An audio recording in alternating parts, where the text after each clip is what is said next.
আল্লাহ ওই সময় আজরাইলকে জিজ্ঞেস করছেন, হে আজরাইল, তুমি এই পৃথিবীতে এত মানুষের জান কবজ করলা, কোন সময় তোমার বেশি কষ্ট লেগেছে?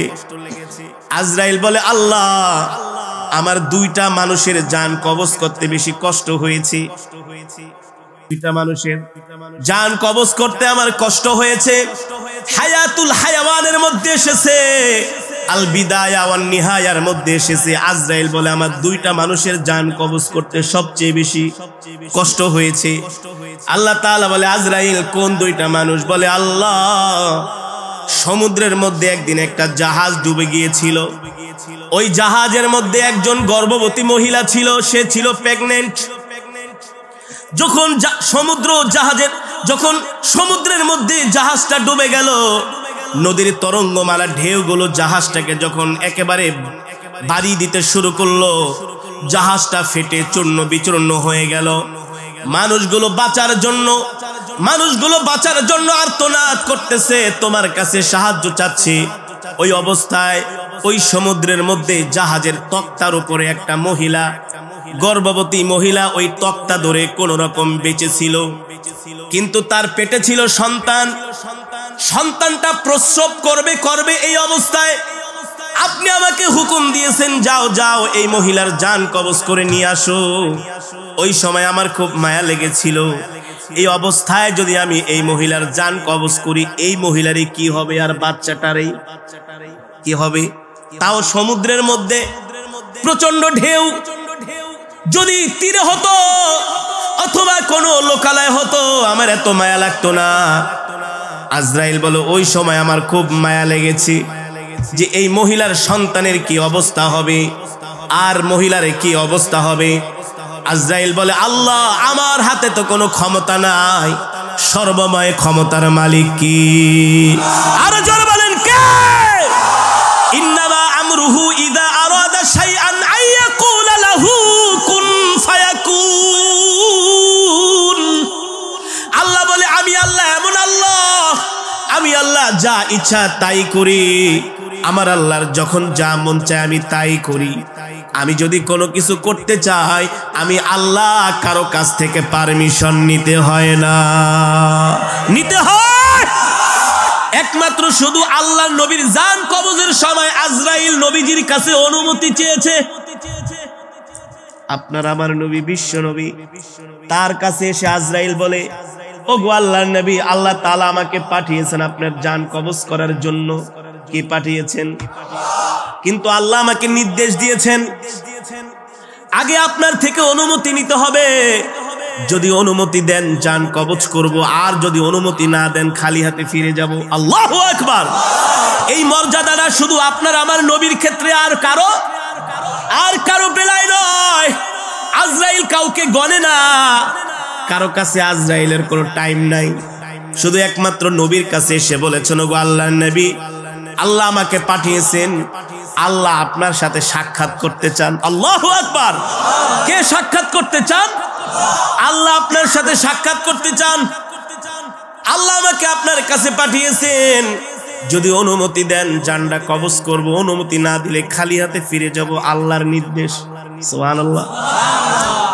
হাবিবে কিবরিয়া রাহমাতুল লিল আলামিন বললেন, হে আজরাইল, অনুমতি দিব, তবে আমার আল্লাহর সাথে এখনো একটা কথা বলা বাকি রয়ে গেছে। আর জোরে বলেন সুবহানাল্লাহ। কয়টা কথা? আরো জোরে বলেন, কয়টা কথা? আমরা তো সাধারণত দেখি, যখন কোনো মানুষ মারা যায়, ইন্তেকালের আগে সন্তানকে ডাকে, বলে আমার যতগুলো সন্তান আছে সবাইকে নিয়ে আসো। বড় সন্তানকে সবচেয়ে কাছে ডাকে, ছোট সন্তানকে ডাইকা বলে, তোর মায়ের খবর রাখিস, বোনগুলোর খবর রাখিস, ওই যে সম্পদগুলো রেখে গেলাম এগুলো তোরা ভাগ বাটোয়ারা করে নিয়ে আনিস, ঝগড়া ঠগড়া করিস না। বলে কি বলে না? মেয়েদেরকে বিবাহ দিয়েছি, ছোট মেয়েটাকে মাঝে মাঝে দাওয়াত দিয়ে না খাওয়াইস, খোঁজ খবর রাখিস, ঠিক কিনা বলেন? আপনার আমার নবী কলিজার টুকরা বিশ্ব নবী রাহমাতুল লিল আলামিন আজরাইলকে বলে, আজরাইল, ও আজরাইল, আইনা আখি জিবরাইল, আমার ভাই জিবরাইল কোথায়? আল্লাহু আকবার। আজরাইল বলে, হুয়া ফিস সামাইল উলা, জিব্রাইল প্রথম আসমানে। পয়গম্বর বলে আমার আল্লাহর সাথে এখনো একটা কথা বলা বাকি রয়ে গেছে, এই কথাটা যতক্ষণ পর্যন্ত আমি না বলবো, এই কথার ফয়সালা যতক্ষণ পর্যন্ত না হবে, আমি নবী আমার জান কবজ করার অনুমতি দিব না। আরো জোরে বলেন সুবহানাল্লাহ। কত পাওয়ারফুল নবী, কত পাওয়ারফুল নবী, আল্লাহু আকবার। এত পাওয়ার, এত প্রায়োরিটি, এত ক্ষমতা আল্লাহ কোন পয়গম্বরকে, কোন প্রেসিডেন্ট, কোন বাদশা, আমেরিকার প্রেসিডেন্ট আইসা বলবো বাইডেন তাড়াতাড়ি রেডি হন, জেট বিমান থেকে বের হন, আপনার রাজ সিংহাসন থেকে বের হন। আরে আজরাইল আইসা বুকের ভিতরে ধরবো, বলে সময় শেষ, বহুত খাইছস, বহুত নাফরমানি করছস, এবার কড়াই গন্ডায় হিসাব দিতে হবে। ঠিক কিনা বলেন? আমার নবী দু জাহান, সরকারি দু আলম, ইমামুল আম্বিয়া, সাইয়্যিদুল মুরসালিন, খাতামুন নবিয়্যিন, আল্লাহু আকবার।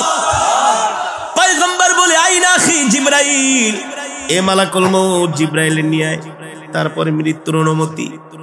পয়গম্বর বলতে দেরি জিবরাইল তার 70,000 ডানা জাপটায়া নবীর সামনে হাজির। সুবহানাল্লাহ বলেন। নবীর ইন্তেকালের অবস্থাও যুবক ভালো করে খেয়াল করো। নবীর চোখে পানি, জিবরাইলের চোখেও পানি।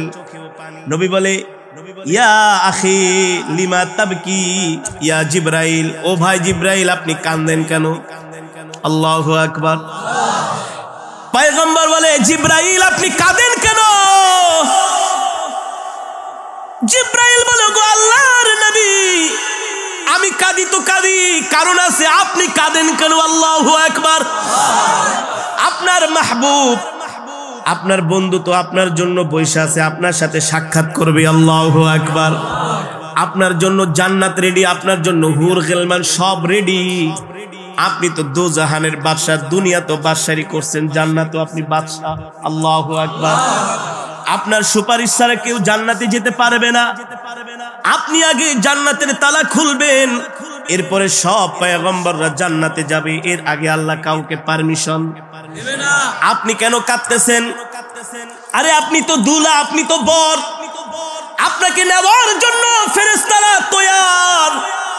আপনাকে সংবর্ধনা দিয়ে আল্লাহর কাছে নিয়ে যাবে, জান্নাতে নিয়ে যাবে। আমি তো জিবরাইল কাঁদি কাঁদি, আপনি কাঁদেন কেন? নবীজি বলে জিবরাইল তুমি বলো, তুমি কাঁদো কেন? জিবরাইল বলো গো আল্লাহর নবী, মালাকুল মউত আপনার শিহরে বসা, আপনার মাথার কাছে বসা, অনুমতি দিলেই তো আপনার জান কবজ করে ফেলবে, কিন্তু আপনি ইন্তেকাল করবেন, এই কষ্ট তো আমি জিবরাইল সইতে পারি না। আল্লাহ আমাকে বিশেষ ফেরেশতা বানানোর কারণে আল্লাহ আমাকে কত পয়গম্বরের কাছে ওহী নিয়ে পাঠাইছি।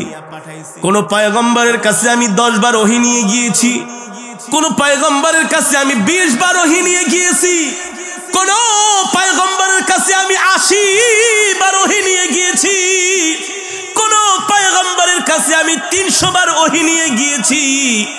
কিন্তু আপনি এমন একজন আল্লাহর পয়গম্বর, আমি আপনার কাছে 100 বার 80 বার 300 বার নয়, আমি আপনার কাছে 1000 2000 বার নয়, আমি আপনার কাছে 5000 10,000 বার নয়, আমি জিবরাইল আপনার কাছে ওহী নিয়ে 24,000 বার এসেছি। আল্লাহু আকবার। যারা বলেন আল্লাহু আকবার। আপনার ইন্তেকাল হবে, আমার কলিজা ফেটে যায়। আজকের পর থেকে আর কলিজার টুকরা নবীকে দেখব না। আল্লাহু আকবার। ওগো নবী এবার আপনি বলেন আপনার চোখে পানি কেন? জিবরাইল বলে, পয়গম্বর বলে ও জিবরাইল ফেরেশতা বসে আছে, অনুমতি দিলেই জান কবজ করবে, কিন্তু ইন্তেকালের আগে আমি জানতে চাই আমার ইন্তেকালের পরে আমার এতিম উম্মতের কে খবরদারি করবে। আল্লাহু আকবার। এ জিবরাইল আমি আমার মৃত্যুর জন্য প্রস্তুত আছি, তৈয়ার আছি, কিন্তু এই কথাটার আগে ফয়সালা করবে আল্লাহ, তারপরে আমি আমার জান কবজ করব। জিবরাইল চলে গেলেন আল্লাহ তাআলার আরশে আজিমে। আল্লাহ রাব্বুল আলামিন জিজ্ঞেস করলেন জিবরাইল কেন এসেছো? জিব্রাইল বললেন, ওগো আল্লাহ, একটা কথা ফায়সালা না হওয়ার আগে আপনার বন্ধু জান কবজ করার অনুমতি দিবে না। আল্লাহ বলে, হে জিব্রাইল, আমি তো আমার বন্ধুর কোনো মনের কথা, কোনো উপরে কোনো নিচের কথা, কোনো গোপন কথা তো আমি আল্লাহর বাদ রাখি নাই। তার সকল মনের আশা তো আমি পূরণ করেছি। আমার বন্ধুর এখনো কি বাকি রয়ে গেছে? এবার জিব্রাইল বলে, আপনার বন্ধু বলেছেন তার ইন্তেকালের পরে তার এতিম উম্মতের কে খবরদারি করবে। এবার রব্বুল আলামিন বলে, ও জিব্রাইল, যাও যাও, আমার বন্ধুর ইন্তেকালের আগে আমার বন্ধুকে সুসংবাদ দিয়া দাও। আমার বন্ধুর ইন্তেকালের পরে স্বয়ং আমি আল্লাহ রব্বুল আলামিন তার উম্মতের খবরদারি করব। আল্লাহু আকবার। এই কথা শুনে নবীজির মুখে হাসি। এবার হাবিবে কিবরিয়া বলে, ও আজরাইল, মালাকুল মউত, তুমি আবার জান কবজ করো। ও মুসলমান, ইন্তেকালের সময় নবী উম্মতি বলেছেন। এবার নবীর বুক মোবারকের মধ্যে আজরাইল তার হাতটা দিয়েছে। কিতাবের মধ্যে এসেছে, নবীজি বলে, আজরাইল, তুমি কি বুকের ভিতরে আমার হাত দিয়েছো নাকি সারা দুনিয়াটা আমার বুকের মধ্যে চাপায় দিছো? আজরাইল, ও আজরাইল, যত কষ্ট আমাকে দাও, আমার এতিম উম্মতকে মৃত্যুর সময় কষ্ট দিও না। আল্লাহু আকবার। যারা বলেন আল্লাহু আকবার। পয়গম্বর বলে, আজরাইল, ওয়াদা করো আমার উম্মতকে কষ্ট দিবা না। যত কষ্ট আমি নবীকে দাও, আমার এতিম উম্মতকে কষ্ট দিও না। যে উম্মতরা আমাকে না দেখা আমার নামে দুরূদ পড়েছে, আল্লাহু আকবার, যে উম্মত কোনদিন আমাকে দেখে নাই, আমার নাম শুনে আমার ইজ্জত রক্ষা করার জন্য ময়দানে নেমেছে, যে উম্মত কোনদিন আমাকে দেখে নাই, আমাকে যদি কেউ গালি দিয়েছে আমার উম্মত সহ্য করে নাই, তার জীবন দেওয়ার জন্য, আমাকে খুশি করার জন্য রাজপথে নেমে আমার মহব্বতে শাহাদাত বরণ করেছে। ঠিক কিনা বলি? এ জিব্রাইল, যত কষ্ট আমাকে দাও, আমার উম্মতকে কষ্ট দিও না। ও বাবা, মৃত্যুর যন্ত্রণা এত ভয়ঙ্কর যন্ত্রণা। নবীজি বলেছেন, মৃত্যুর যন্ত্রণার কিঞ্চিত উদাহরণ হচ্ছে একটা জ্যান্ত খাসিকে জবাই না করে যদি তার শরীর থেকে চামড়া খসানো হয়, ওই খাসিটা যতটুকুন কষ্ট পাবে তার চাইতে আরো 1000 কোটি গুণ একজন বদ্দিন ইন্তেকালের সময় কষ্ট পাবে। এই কারণে নবীজি বলেছেন, হে আজরাইল, আমার উম্মতকে কষ্ট দিও না। এবার আজরাইল বলে, ওগো নবী, আপনাকে মৃত্যুর সময় সুসংবাদ দিচ্ছি। দুনিয়ার জমিনে সত্যিকার অর্থে আপনাকে আপনার যেই উম্মতেরা মহব্বত করবে, ভালোবাসবে, তাদেরকে আমি এইভাবে জান্নাতে তাদের জান আমি এইভাবে কবজ করব, মনে হয় ছোট শিশু তার মায়ের দুধ খাচ্ছে। আল্লাহু আকবার। জান্নাতের সুঘ্রাণ তার নাকের ভিতরে চলে যাবে, কোন সময় তার রূহটা বের হয়ে যাবে সে কোনো সময় টেরও পাবে না। আল্লাহু আকবার। ও মুসলমান, এই দুনিয়া থাকার জায়গা নয়, এই দুনিয়া ছেড়ে আমাদেরকে চলে যেতে হবে। কোন সময় মৃত্যুর ডাক চলে আসে আমরা কেউ জানি না। জানি না, কে বলেন? আমরা কেউ জানি না। সদা সর্বদা মৃত্যুর জন্য আমাদেরকে প্রস্তুতি নিতে হবে, সদা সর্বদা মৃত্যুর জন্য আমাদেরকে তৈয়ার হতে হবে। অথচ আমরা দুনিয়া নিয়ে আসি, অথচ আমরা বাড়ি গাড়ি নিয়ে আসি, অথচ আমরা টাকা পয়সা নিয়ে আসি, আমরা আমাদের দল নিয়ে আসি, আমরা আমাদের ক্ষমতা নিয়ে আসি। খোদার কসম করে বলি, তুমি দুনিয়াকে নিয়ে যতই চিন্তা ভাবনা করো না কেন, যতই প্ল্যান প্রোগ্রাম করো না কেন, আল্লাহ তাআলার পক্ষ থেকে যখন নির্দেশ আসবে, তোমাকে 4 হাত পা নিয়ে কবরে চলে যেতে হবে। ঠিক কিনা বলি? এই কারণে আল্লাহ বলছেন, ইয়া আইয়ুহাল ইনসান, ইয়া আইয়ুহাল ইনসানু মা গররাকা বিরাব্বিকাল কারীম। আল্লাহ বলছে, দুনিয়ার মানুষ, পৃথিবীর এমন কোন শক্তি আছে যারা তোদেরকে আমার আল্লাহর কাছ থেকে দূরে সরায় রাখে? আল্লাহ বলেন, আল্লাযী খলাকাকা ফাসাওয়াকা ফাআদালাক ফি আইয়ি সূরাতিন মা শাআ রাক্কাবাক। এ মানুষ, তোর কোনো অস্তিত্ব ছিল না, তুই ছিলি অস্তিত্বহীন। আমি আল্লাহ এক ফোঁটা নাপাক পানি থেকে তোকে সৃষ্টি করেছে। ঠিক কিনা বলেন? অন্য আয়াতে আল্লাহ বলছেন, কাইফা তাকফুরুনা বিল্লাহ, কিভাবে তুই আল্লাহর সাথে কুফরি করস, আর কিভাবে তুই মুসলমান হইয়া ইসলামের বিরুদ্ধে কথা বলস। ঠিক কিনা বলেন? আল্লাহ বলেন, কাইফা তাকফুরুনা ইয়াকফুরুনা বিল্লাহ, আল্লাহর সাথে কুফরি করিস না। কি করিস না? ক্ষমতা পায়া শুধু লাফাইস না আর ক্ষমতার দাপট দেখাইস না। এর কারণ হলো ফেরাউন কিন্তু 450 বছর ক্ষমতা ছিল, আল্লাহ ফেরাউনকে লোহিত সাগরের মধ্যে ডুবিয়ে মেরেছেন। ঠিক কিনা বলেন? আল্লাযী খলাকাকা ফাসাওয়াকা ফাআদালাক ফি আই সূরাতিন মা শাআ রাক্কাবাক। আল্লাহ বলে বান্দারে কিভাবে তোরা আমার সাথে নাফরমানি করস, তোদেরকে আমি আল্লাহ কত সুন্দর করে বানাইছি। একজনের চেহারার সাথে আর একজনের চেহারার কোনো, একজনের কণ্ঠের সাথে আর একজনের কণ্ঠের, একজনের যোগ্যতার সাথে আর একজনের যোগ্যতার কোনো। যতই প্রতিভাবান মানুষ হোক না কেন, বলে ভাই আপনার গজল, আপনার কেরাত, আপনার বক্তৃতা একেবারে তার মতো। আরে এই বাংলার জমিনে সুন্দর বক্তৃতা দেওয়ার মতো একজন নেতাই এসেছেন, শেখ মুজিবুর রহমান। কত নেতা বক্তব্য দেয়, কিন্তু বঙ্গবন্ধুর মতো শোনা যায় এক পিস। আল্লাহ ওয়ান পিস পিস করে দুনিয়াতে পাঠাইছে প্রতিভা দিয়া। তোমাকে আল্লাহ যেই প্রতিভা দিয়েছে তাকে সেই প্রতিভা দেয় নাই। তোমার মধ্যে আল্লাহ যেই যোগ্যতা দিয়েছে তার মধ্যে সেই যোগ্যতা দেয় নাই। তোমার মধ্যে আল্লাহ যে নেয়ামত দান করেছেন তার মধ্যে সেই নেয়ামত দেয় নাই। আল্লাহ বলে আমি আল্লাহ এমন আল্লাহ, ফি আইয়ি সূরাতিন মা শাআ রাক্কাবাক, আমি আল্লাহ তোমাদেরকে যেমন চেয়েছি তেমন সুন্দর করে আমি আল্লাহ তোমাদেরকে বানাইছি। আল্লাহু আকবার, জোরে বলেন আল্লাহু আকবার। আল্লাহ বলে দুনিয়াতে পাঠাইলাম আর আয়েশা আমার নাফরমানি, দুনিয়াতে পাঠাইলাম আর আয়েশা আমার নাফরমানি। ইসলামের বিরুদ্ধে কথা বলো, কোরআনের বিরুদ্ধে কথা বলো, আছে কি আছে না? জোরে বলেন আছে কি আছে না? আল্লাহ বলে মসজিদের মিনার থেকে আমি তোমাদেরকে ডাকি, হাইয়া আলাস সালাহ, নামাজের দিকে আসো, হাইয়া আলাল ফালাহ, কল্যাণের দিকে আসো। আর তোমরা ঘাড় বেঁকা কইরা চায়ের দোকানে বৈশা বৈশা বাংলা সিনেমা দেখো। একটা সিনেমা 3 ঘন্টা পর্যন্ত বৈশা বৈশা দেখো, কোনো কষ্ট লাগে না। আর মসজিদে নামাজ পড়তে গেলে মাত্র 15 মিনিট টাইম লাগে। মনে হয় ওই 15 মিনিট টাইম বৈশা থাকলে তোমার একেবারে কলিজাটা ছিঁড়া যায়। ঠিক কিনা বলেন? এগুলো শয়তানের প্ররোচনা। কার প্ররোচনা? জোরে বলেন কার প্ররোচনা? আল্লাহ বলে বান্দারে যা কিছু করস না কেন কর, যা কিছু করস না কেন কর। কাল্লা বাল তুকাদ্দিবুনা বিদ্দীনি ওয়া ইন্না আলাইকুম লাহাফিজিন কিরামান কাতিবিনা ইয়ালামুনা মা তাফআলুন। এ বান্দা দুনিয়ার জমিনে তুই আমার সাথে নাফরমানি করস, মনে রাখিস তুই ভুলা যাইতে পারস, আমি আল্লাহ কিন্তু তোদের 2 জন ফেরেশতা 2 কাঁধের মধ্যে দিয়া দিছি। তারা শুধু ভিডিও করে রাখবে। কি করে রাখবে? জোরে বলেন কি করে রাখবে?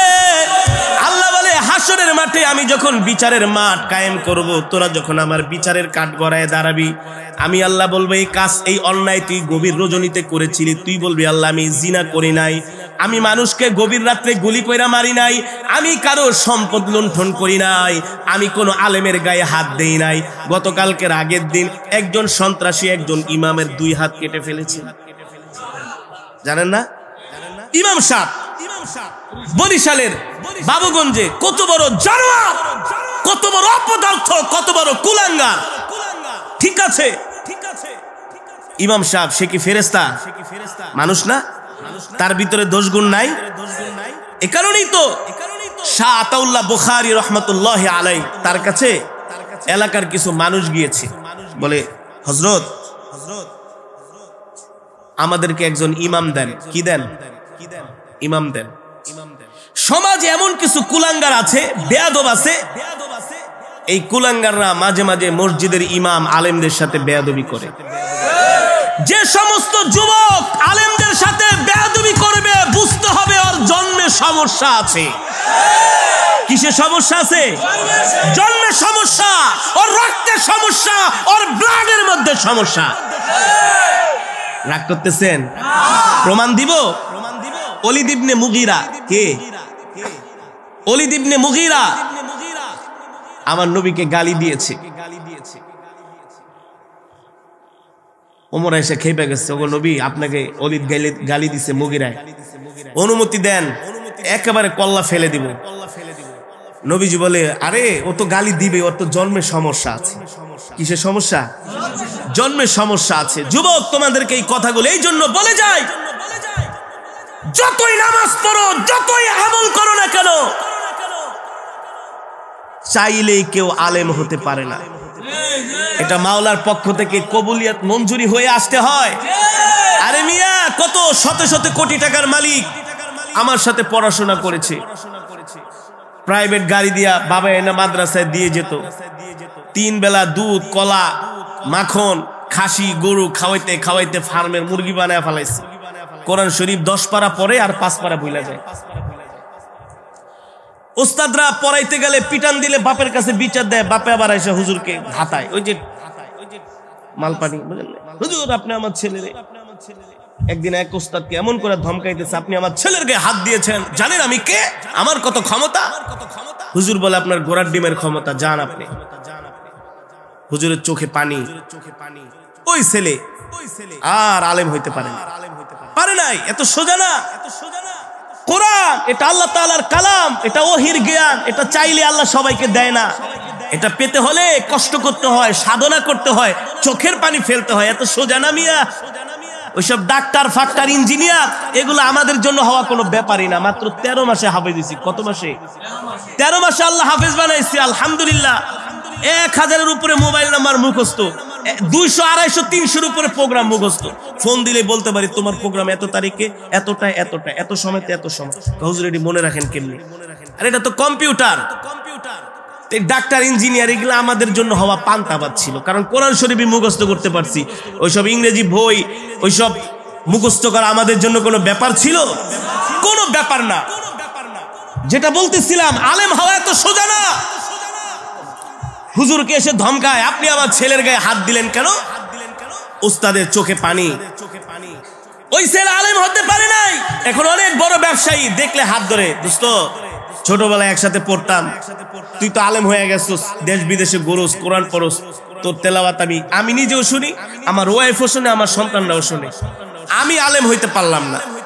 আমি বলছি আলেম হইতে পারতি, তোর বাপে যদি হুজুরের সাথে বেয়াদবি না করত। কি বেয়াদবি না করতো?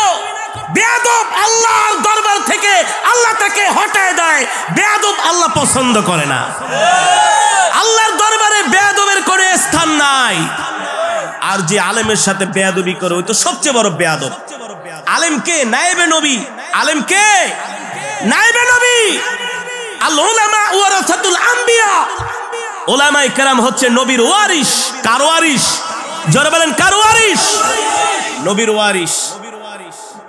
ওলীদ ইবনে মুগীরা নবীকে গালি দিয়েছে, নবীর কষ্ট লাগছে না? নবীজি চাইলে ওর 1 মিনিটের ভিতরে ফিনিশ করে দিতে পারতেন। নবীজি সবর করেছেন, ধৈর্য ধরেছেন। তো নবীজি বলছে, সাহাবীরা, ওলীদ ইবনে মুগীরার জন্মে দোষ আছে। কি আছে? নবীর মুখের কথা কি মিথ্যা হতে পারে? জোরে বলে। সূর্যের আলো যেমন সত্য, চন্দ্রের আলো যেমন সত্য, তার চাইতে আরো কোটি গুণ সত্য আমার নবীর জবানের কথা।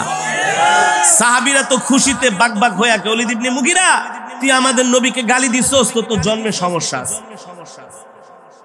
ওলীদ ইবনে মুগীরা একটা মজমার ভিতরে বসা ছিল, এত বড় নেতা, আল্লাহ তাআলা শুকরিয়া, জাযাকাল্লাহু খাইর।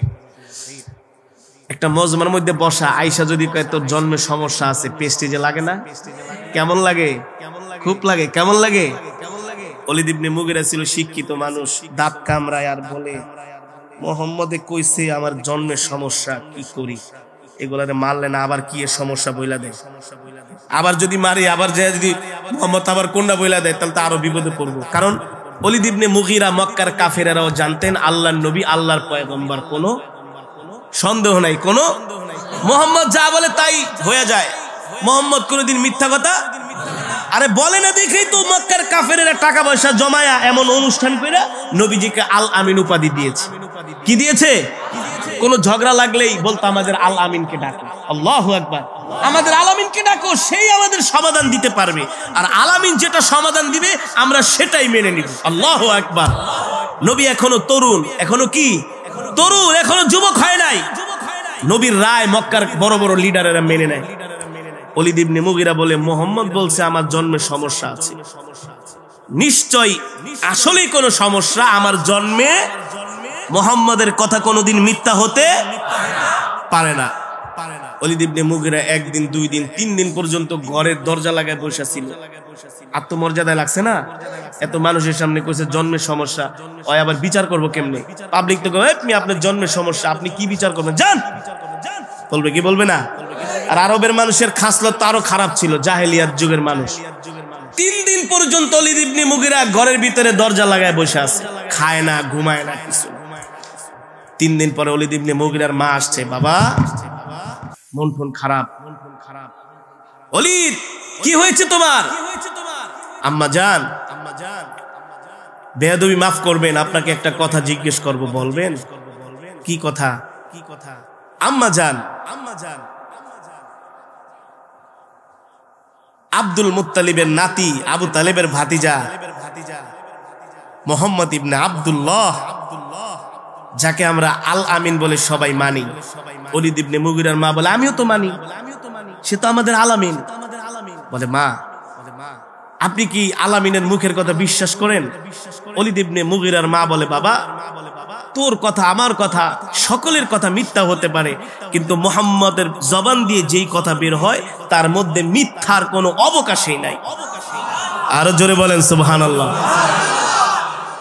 এবার ওলীদ ইবনে মুগীরা বলে আম্মা জান, আমি মুহাম্মদকে একটা গালি দিয়েছিলাম, সে আমাকে প্রতি উত্তরে গালি দেয় নাই। কি করে নাই? প্রতি উত্তরে সে আমাকে গালি দেয় নাই, কিন্তু তার সঙ্গী শিষ্যদেরকে দিয়ে আমাকে বলেছে সবার সামনে আমার নাকি জন্মের সমস্যা আছে। আম্মা জান, সত্যি করে বলেন, আসলে কি আমার জন্মের সমস্যা আছে? ওলীদ ইবনে মুগীরার মা কতক্ষণ চুপ করে থেকে বলে বাবা, কিছু মনে করো না, আব্দুল মুত্তালিবের নাতি, আবু তালিবের ভাতিজা মুহাম্মদ ইবনে আব্দুল্লাহ যা বলেছে তার কথার মধ্যে বিন্দু মাত্র কোনো সন্দেহ নাই, আসলেই তোমার জন্মের সমস্যা। জোরে বলেন আল্লাহু আকবার। বলে মা, সেটা কিভাবে? বলে তোমার বাবা তো ছোটবেলায় মারা গেছে। একদিন টিপটিপ বৃষ্টি হতেছিল, সন্ধ্যার সময় আমি আমার ঘরে একা ছিলাম, ওই সন্ধ্যার মধ্যেই তোমার চাচা এসে আমার ঘরে ঢুকেছে, তারপর তোমার জন্ম হয়েছে। তাহলে সমস্যা তো আছে। তার মানে পয়গম্বরদেরকে যারা গালি দেয় তাদের জন্মের সমস্যা, পয়গম্বর ওয়ারিসদেরকে যারা গালি দেয় তাদের জন্মের সমস্যা। বিশ্বাস করেন না? আলেমদেরকে কেউ গালি দিতে পারে, আলেমরা কি বা করে এমন? একজন মসজিদের ইমাম, তার 2 হাত কেটে ফেলা হয়েছে। আজ পর্যন্ত শুনছেন কোন মসজিদের ইমাম কোন মাদ্রাসার ছাত্র কোন মানুষের গায়ে হাত দিয়েছে? বলতে পারবেন? বলতে পারবেন? পারবেন না। আমরা তো শুধু মার খেয়েই গেলাম, আমরা তো শুধু রক্ত দিয়েই গেলাম। সেই ভারতবর্ষ থেকে শুরু করে পাকিস্তান আমল থেকে শুরু করে আজ পর্যন্ত আলেমরা শুধু রক্ত দিয়েই গেছে, কিন্তু কারো রক্ত নেয় নাই। আমাদেরকে মারেন, আমরা আপনাদের জন্য দোয়া করি। আমরা কি করি? দোয়া করি। আতাউল্লাহ বুখারীর কাছে লোকজন এসে বলে একজন ইমাম দেন। বলে ইমাম চাইছো? বলে হুজুর শর্ত আছে, কিছু কোয়ালিটি লাগবে। কি কোয়ালিটি? বলে আমাদের ইমাম সত্যবাদী হতে হবে, ন্যায়পরায়ণ হতে হবে, ধার্মিক হতে হবে, তাকওয়াবান হতে হবে, মিথ্যা কথা বলবে না, একেবারে এই থাকতে হবে, সেই থাকতে হবে। আতাউল্লাহ বুখারী বলে বাবা, তোমরা তো আমার কাছে ইমাম চাইতে আসো নাই, তোমরা তো আমার কাছে নবী চাইতে আসছো। কি চাইতে আসছো? কারণ তোমরা যে কোয়ালিটির কথা বলছো, এই কোয়ালিটি কোন ইমামের মাঝে, এটি নবীদের কোয়ালিটি। একজন ইমাম সেও রক্তে মাংসে গড়া একজন মানুষ, ভুল ত্রুটি তার মধ্যে কিছু থাকতেই পারে, কিন্তু তোমাদের চাইতে বেশি না। তোমাদের চাইতে কি বেশি না। আল্লাহ আলেম তাদেরকে নির্বাচিত করেছেন যাদের দ্বারা আল্লাহ এই দুনিয়ার জমিনে ইসলামকে জিন্দা রাখবেন। কি রাখবেন? কি রাখবেন? ইসলামকে কি রাখবেন? জিন্দা রাখবেন, ইসলামকে হেফাজত করবেন। যারা আপনাদেরকে মৃত্যুর ভয় দেখাবে, কোরআন থেকে মৃত্যুর আলোচনা করবে। আলেম সমাজ যদি বাংলার জমিনে বেঁচে না থাকতো, এদেশের মুসলমান গোমরা হয়ে যেত, বেঈমান হয়ে যেত। ঠিক কিনা বলেন? এ কারণে আলেমদের সাথে কখনো বেয়াদবি করবেন না। আর আলেমদের সাথে যে বেয়াদবি করবে, মৃত্যুর সময় তার জবানে কালেমা নসিব হবে না, হবে না, হবে না। মাঝে মাঝে 2-1টা ভুল ত্রুটি আলেমদের দ্বারা হতে পারে না? পারে না? হতে পারে সে তো রক্তে মাংসে গড়া মানুষ, রক্তে মাংসে গড়া মানুষ, তার একটা ভুল হয়ে গেছে, আল্লাহর জন্য ক্ষমা করে দেন। যদি মনে কষ্ট দিয়া থাকে আল্লাহর জন্য ক্ষমা করে দেন। আপনি যে তার দুইটা হাত কাটা দিলেন। মাঝে মাঝে দেখা যায় সুদের বিরুদ্ধে ওয়াজ করলে ইমাম সাহেবকে ধরে মারে, গাজার বিরুদ্ধে, ইয়াবার বিরুদ্ধে, ফেন্সিডিলের বিরুদ্ধে ওয়াজ করলে ইমাম সাহেবকে ধরে মারে। বানায় বলতেছি, বানায় বলতেছি, অভাব নাই। বাবা সবচেয়ে বড় কথা হলো মৃত্যুকে ভয় করতে হবে। কিসে? জোরে বলেন। মৃত্যু আসবে কি আসবে না? এই কারণেই আমিরুল মুমিনিন খলিফাতুল মুসলিমিন হযরত ওমরে আজম ওমরে ফারুক রাদিয়াল্লাহু তাআলা আনহু বেশি বেশি মৃত্যুর আয়াত পড়তেন। কুল্লু নাফসিন যায়িকাতুল মাউত, এই আয়াত আল্লাহর নবীর সাহাবী হযরত ওমর বেশি বেশি পড়তেন। আর রাস্তা দিয়ে হাঁটতেন, কোন মানুষ যদি ইন্তেকাল করত ওই কবরের মধ্যে ওমর যায়া শুয়া পড়তেন আর বলতেন, হায় রে কবর, তুই তো আমার জন্য প্রথম ঘাঁটি। কবর এমন এক ঘাঁটি, এই কবর থেকে যদি কোনো মুমিন মুক্তি পাওয়া যায় আর প্রত্যেকটা ঘাঁটি আল্লাহ তার জন্য সহজ করে দিবে। ঠিক কিনা বলেন? কবর এমন একটা ঘাঁটি, এটাই হচ্ছে একজন মুরদারের জন্য, একজন মৃত ব্যক্তির জন্য সবচেয়ে বড় ঘাঁটি। যদি আমল নামা ভালো হয়, কবরের মধ্যে তার জন্য জান্নাতের পর বিছিয়ে দেওয়া হবে, জান্নাতকে প্রশস্ত করে দেওয়া হবে। আর আমল যদি খারাপ হয়, কবর বলে আমি কাউকে চিনি না, এমন চাপা দিব শরীরের হাড্ডি গুড্ডিগুলো একেবারে একাকার করে ফেলবো। ঠিক কিনা বলেন? এ কারণেই তো হযরত ফাতেমা যখন ইন্তেকাল করলেন, কবরের সামনে দাঁড়ায় বলা হলো, এ কবর তোমার মধ্যে কাকে রাখবো জানো? তোমার মধ্যে রাখবো হাসান হোসাইনের মা, তোমার মধ্যে রাখবো আল্লাহর নবীর কন্যা, তোমার মধ্যে রাখবো বেহেশতের সরদারিনী। কবর বলে আমি এত কিছু চিনি না।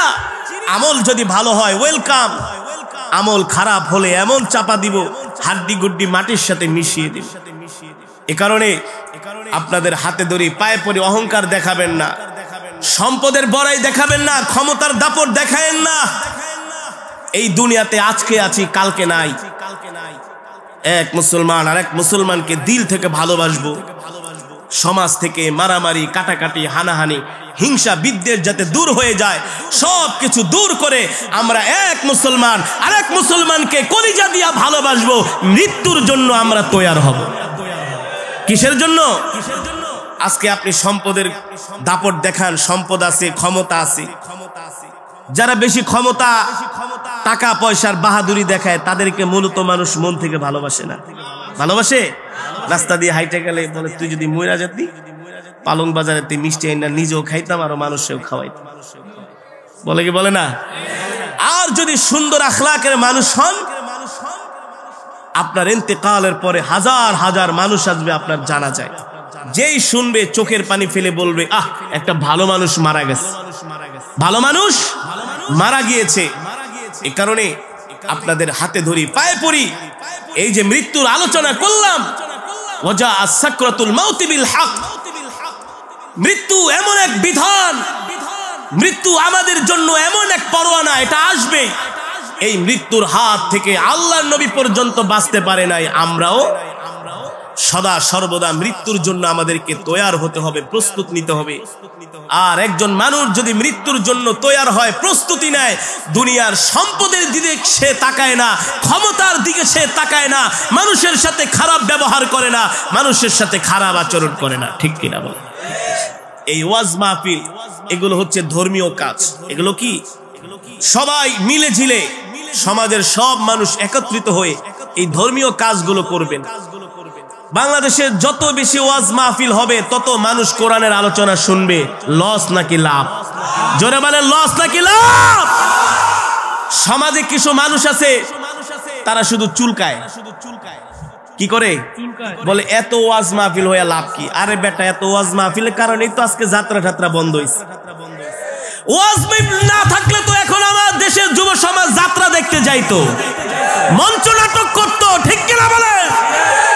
মহিলারা পোশাক পরে উলঙ্গ হয়ে তারা নাচতো, আর দেশের যুবকেরা দেখতো তাদের জিনার গুনাহ হইতো।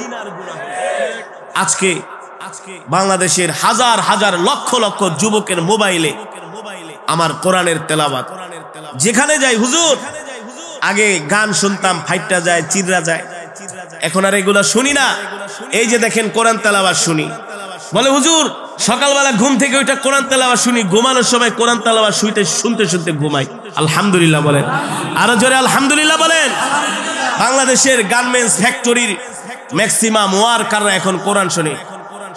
আমার মসজিদ যেখানে আশেপাশে অনেক ফ্যাক্টরি, আইসা বলে হুজুর আগে তো শুধু বাংলা গান ছাইরা দিতাম আর কাজ করতাম, সিলাইতাম, আর এখন হুজুর খালি কোরআন তেলাওয়াত চলে আর কাজ করি। তাহলে এই ওয়াজের মাধ্যমে ফায়দা হয়েছে কি হয়েছে না? জোরে বলেন, হয়েছে কি হয়েছে না?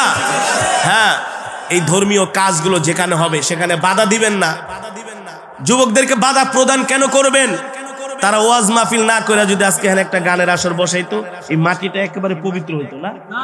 পবিত্র হতো? যে জমিনের মধ্যে গান বাজনা ঢোল তবলা বাজানো হয়, ওই জমিন অপবিত্র হয়, আর ওই জমিন আল্লাহর কাছে অভিশাপ দেয়, বলে মালিক তোমার জমিনের উপরে এই সমস্ত নিকৃষ্ট গুনাহের কাজগুলো করতেছে, আল্লাহ যাদেরকে করতেছে তাদেরকে তুমি শায়েস্তা করো। এই কারণে ধর্মীয় মাহফিল নিয়ে, ধর্মীয় কোনো কাজ নিয়ে আমরা বিভেদ করব না। নিজের যদি একটু কষ্ট হয় সেগুলো নিজ থেকে একটু মানায় নিব। ধর্মীয় কাজ, সমাজের কাজ আমরা এক হয়ে সবাই একসাথে আল্লাহ রসুলের সন্তুষ্টির জন্য এই ধর্মীয় কাজগুলো আমরা করতে রাজি আছি তো ইনশাল্লাহ? রাজি আছে তো ইনশাল্লাহ? যেই যুবকের আজকে ওয়াজ মাহফিলের আয়োজন করেছে, আপনারা খুশি নাকি বেজার? কেউ বেজার ঠেজার আছেন নাকি? দুই চারজন আছেন? একটু হাত উঠান তো বেজার থাকলে। বলছি বেজার থাকলে। মাশাআল্লাহ, জজবার ঠেলায় হাত উঠায় ফেলাইছে। কিসের ঠেলায়? আপনারা আজকে মাহফিল হওয়ার কারণে সবাই খুশি। কে কে খুশি হাত উঠান। নারায়ে তাকবীর, নারায়ে তাকবীর বলেন। আল্লাহ এই মাহফিলকে কবুল করে নেন, কিয়ামত পর্যন্ত কবুল করে নেন। আপনারা আমাদের এই হাতগুলো ফেরেশতারা ক্যামেরা বন্দী করে রাখছে, দেখবে আমরা কোরআনের মাহফিলের পক্ষে ছিলাম, আমরা ইসলামী সম্মেলনের পক্ষে ছিলাম। যে ধর্মীয় কাজে সম্পৃক্ত হয় সে আল্লাহর প্রতিনিধি হয়ে যায়। কি হয়ে যায়? আল্লাহর প্রতিনিধি। মনে করবেন না শুধু ইসলামের দাওয়াত দেওয়া শুধু হুজুরদের কাজ না, এটা আপনাদেরও কাজ। এটা কি? আপনাদেরও কাজ। আল্লাহ নবী যখন কোরআনের দাওয়াত দিয়েছেন, সাহাবীরা নবীকে সাহায্য করেছেন না? ওলামায়ে কেরাম এখন কোরআনের কথা বলবে, সমাজের যুবক শ্রেণী মুসলমানরা ওলামায়ে কেরামের পাশে থাকবে, আর না থাকলে হাসরের মাঠে আল্লাহর কাছে জবাব দিতে হবে। ঠিক কিনা বলেন? আমরা যতদিন বাঁচবো আল্লাহর কোরআনের পক্ষে বাঁচতে রাজি আছি তো ইনশাআল্লাহ?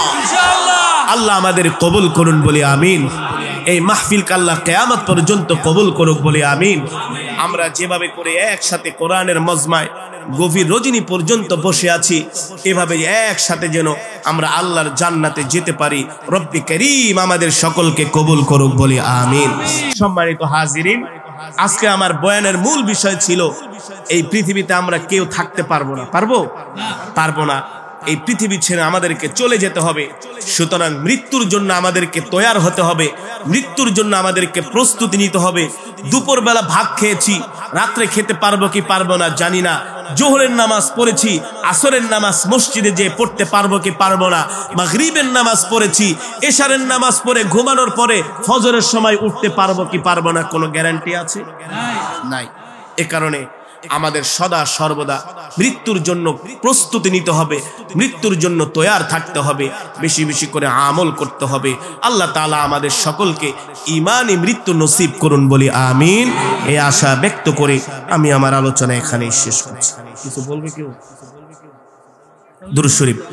আল্লাহুম্মা সাল্লি আলা মুহাম্মাদ ওয়া আলা আলি মুহাম্মাদ كما صليت على إبراهيم وعلى آل إبراهيم إنك حميد مجيد اللهم بارك على محمد وعلى آل محمد كما باركت على إبراهيم وعلى آل إبراهيم إنك حميد مجيد সুবহানাল্লাহি ওয়া বিহামদিহি সুবহানাল্লাহিল আযীম।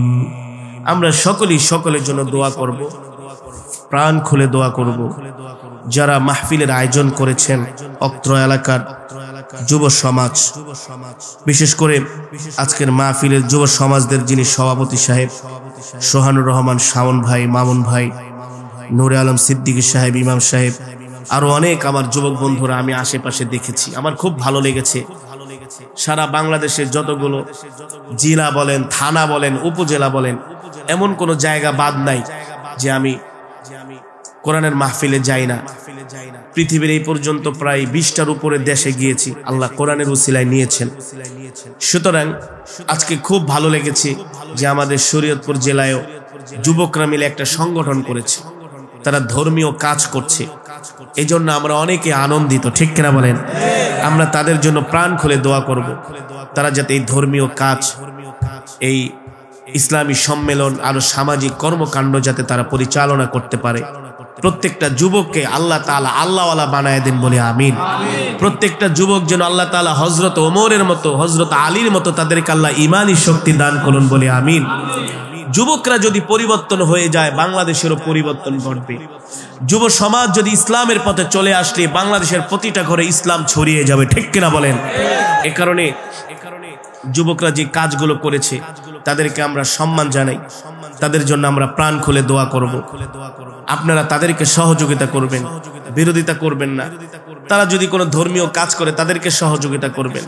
কোন সময় তাদেরকে এমন কোনো কথা বলবেন না যাতে তারা নিরুৎসাহিত হয়, এমন করে তাদেরকে উৎসাহ দিবেন যাতে তারা ধর্মীয় এই কাজগুলো আরো বেশি বেশি করতে পারে। কি বলেন? আল্লাহ আমাদের সকলকে কবুল করুন, আল্লাহুম্মা আমিন। ربنا ظلمنا أنفسنا وإن لم تغفر لنا وترحمنا لنكونن من الخاسرين ربنا آتنا في الدنيا حسنة وفي الآخرة حسنة وقنا عذاب النار يا أول الأولين يا آخر الآخرين يا ذا القوة المتين يا راحم المساكين يا أرحم الراحمين يا أرحم الراحمين يا أرحم الراحمين يا علي يا عظيم يا حليم يا كريم مولاي كريم আমরা নাফরমান, আপনি রহমান। এ মালিক, গুনার বোঝা মাথায় নিয়ে ভিক্ষুকের মতো দুইখানা হাত উঠিয়েছি। আল্লাহ আল্লাহ, মেহেরবানি করে আপনি আমাদের তামাম জিন্দেগির গুনাহ খাতাগুলো মাফ করে দেন।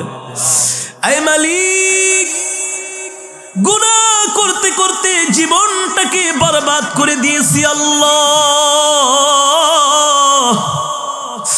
গুনাহ করেছি, স্বীকার করি, বিশ্বাস করি মালিক, কিন্তু আপনার রহমত থেকে নৈরাশ হই নাই গো আল্লাহ। আমাদের গুনার পাহাড়টা আপনার রহমতের দরিয়ার মধ্যে ডুবাইয়া দেন গো আল্লাহ। আয় আল্লাহ, আজকের মাহফিলকে কবুল করে নেন। আল্লাহ, আজকের মাহফিলকে মঞ্জুর করে নেন। আয় মালিক, এই মাহফিল করার জন্য যারা সহযোগিতা করেছেন সকলের সহযোগিতাকে কবুল করে নেন। আল্লাহ, সকলের মেহনতকে কবুল করে নেন। আমার যুবক বন্ধুরা আজকের এই মাহফিলের আয়োজন করেছে, আমার প্রত্যেকটা যুবক ভাইদেরকে আল্লাহ দ্বীনের জন্য, ইসলামের জন্য কবুল করে নেন। আয় আল্লাহ, সভাপতি, সেক্রেটারি সাহেব থেকে শুরু করে যত যুবকেরা এই সংগঠনে আছে, আল্লাহ প্রত্যেকটা যুবককে নামাজি, দ্বীনদার, ঈমানদার বানায়া দেন। আয় আল্লাহ, অত্র এলাকার গোরস্থানে যত মুর্দেগান শুয়ে আছে, আল্লাহ ও মালিক, সকল মুর্দেগানের কবরে আযাব মাফ করে দেন। আল্লাহ, সকলের কবরকে জান্নাতের বাগান বানায়া দেন। এই মাহফিলকে উসিলা করে এলাকার প্রতিটা ঘরের মধ্যে রহমতের নূর, বরকতের নূর পয়দা করে দেন। আমাদের সাথে অনেক মা বোনেরা হাত উঠেছে, আল্লাহ মা বোনদেরকে মাফ করে দেন, মা বোনদেরকে মাফ করে দেন। আল্লাহ মেহেরবানি করে আপনার পেয়ারা বান্দারা গভীর রজনী পর্যন্ত বসে বসে কোরআনের তেলাওয়াত শুনেছে, কোরআনের বয়ান শুনেছি। আল্লাহ আমার মতো নাফরমান তাদেরকে কি দিয়া বিদায় করব মালিক? প্রতিটা শ্রোতাদের জীবনের সব গুনাহগুলো মাফ করে দেন। আল্লাহ জাহান্নামের আগুন আমাদের জন্য হারাম করে দেন, জান্নাতুল ফিরদাউস আমাদের জন্য বরাদ্দ করে দেন। জনম দুঃখিনী মা 10 মাস 10 দিন গর্ভে ধারণ করে আমাদেরকে লালন করে ওই জনম দুঃখিনী মা অন্ধকার কবরে শুয়ে আছে। আল্লাহ ও মালিক, জনম দুঃখিনী মার কবরকে জান্নাতের বাগান বানায় দেন। যেই মা আমাদের জন্য কত কষ্ট করেছেন, বন্ধুর মতো বাবা কোলে পিঠে করে মানুষ করেছেন, রোদে পড়ে বৃষ্টিতে ভিজে। আল্লাহ পরীক্ষার সময় টাকা চাইলে বাবা পাগল হয়ে যেত, ঈদের সময় বাবা ভালো একটা জামাও কিনে না। সন্তানকে আনন্দ দেওয়ার জন্য রাত দিন কষ্ট করে পরিশ্রম করে ওই বন্ধুর মতো বাবা অন্ধকার কবরে শুয়ে আছে। আল্লাহ বাবাকে মাফ করে দেন। আল্লাহ বাবার কবরকে জান্নাতের বাগান বানায় দেন। আব্বা আম্মা উভয়কে মাফ করে দেন। আল্লাহ আমাদের মধ্য থেকে অনেকে অসুস্থ, আল্লাহ আপনি সুস্থতা দান করে দেন। এই মঞ্চের মধ্যে মাজমার মধ্যে অনেক দাড়ি পাকা বৃদ্ধরা আছে, আল্লাহ আপনি তাদেরকে মাফ করে দেন। আল্লাহ নবীজি বলেছেন যেই মজমার মধ্যে দাড়ি পাকা বৃদ্ধরা থাকে তারা যদি হাত উঠায় তাদের দোয়া কবুল না করলে আপনি নাকি লজ্জা পান গো আল্লাহ। এই দাড়ি পাকা বৃদ্ধ হাজী সাহেবদেরকে ওসিলা করে আজকের মজমাকে কবুল করে নেন, আজকের মাহফিলকে কবুল করে নেন। এই মাহফিল আল্লাহ কিয়ামত পর্যন্ত জারি করে দেন। আল্লাহ আমার যুবক ভাইদের চাকরি বাকরি ব্যবসার মধ্যে বরকত দিয়া দেন। যারা ব্যবসা করে, যারা চাকরি করে আল্লাহ প্রমোশন দিয়া দেন। যারা পড়াশোনা করে জিহাদ যাকাত বাড়ায়া দেন। আল্লাহ যারা বিদেশ যাওয়ার জন্য ট্রাই করতেছে আল্লাহ আপনি তাদেরকে কবুল করে নেন। আল্লাহ কে কে উদ্দেশ্য নিয়ে আপনার দরবারে হাত উঠিয়েছে মালিক আপনি সকলের মনের নেক মাকাসুদগুলো পূর্ণ করে দেন। আল্লাহ আমাদের দেশের উপর রহমত নাজিল করে দেন। আল্লাহ এই দেশটাকে ফুলে ফলে ভরে দেন। আমরা এক মুসলমান আর এক মুসলমানকে যেন আল্লাহ আপনার জন্য ভালোবাসতে পারি মালিক আমাদেরকে আপনি কবুল করে নেন। আল্লাহ এই পৃথিবী ছেড়ে আমাদেরকে চলে যেতে হবে। টাকা পয়সা বাড়ি গাড়ি কিছুই যাবে না, সাদা একখান কাপড় নিয়া হয়ে যাব রওয়ানা। আল্লাহ ওই মৃত্যু আসার আগে আমাদেরকে আপনার পেয়ারা বান্দা হিসাবে কবুল করে নেন। আপনার কাছে দরখাস্ত মালিক নাফরমানির মৃত্যু দিয়েন না, ইমানদারের মৃত্যু দিয়েন। জাহান্নামী বানায়া কবরে ডাক দিয়েন না, জান্নাতি বানায়া কবরে ডাক দিয়েন গো আল্লাহ। আমরা আল্লাহকে ডাক দেই ইয়া আল্লাহ, আরো জোরে বলি ইয়া আল্লাহ, আরো জোরে বলি ইয়া আল্লাহ। ও মালিক এই গভীর রজনীতে আমরা আপনাকে ডাক দিয়েছি, আমাদেরকে আপনি খালি হাতে ফিরাইয়া দিয়েন না। জাহান্নামের আগুন হারাম করে একটা জান্নাতুল ফিরদাউস আমাদের জন্য বরাদ্দ করে দেন। রব্বির হামহুমা কামা রব্বায়ানি সগীরা, রব্বির হামহুমা কামা রাব্বায়ানি সগীরা। মাওলা রে, জানি না কোন দিন মৃত্যুর পরোয়ানা জারি হয়ে যায়।